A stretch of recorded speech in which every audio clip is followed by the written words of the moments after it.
محفل چې کوم نقیب دی قاری کاشف احمد صاحب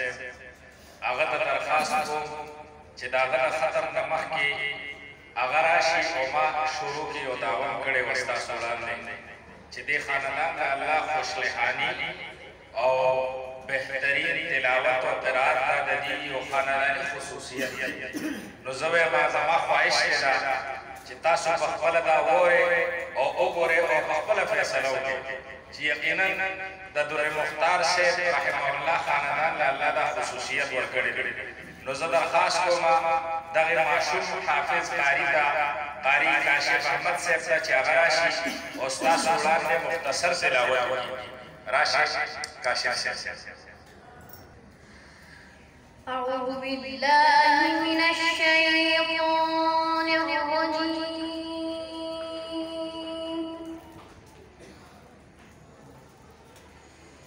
بسم الله الرحمن الرحيم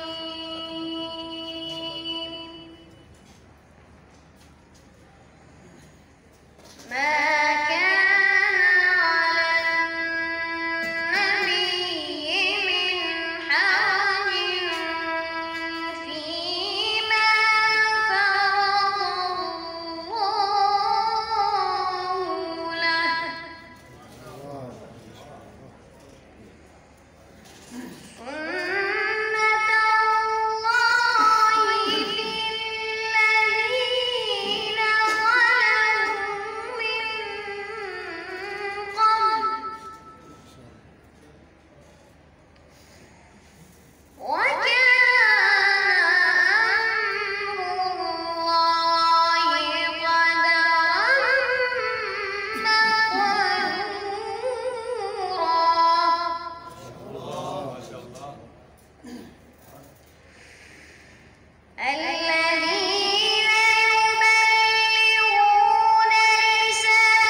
من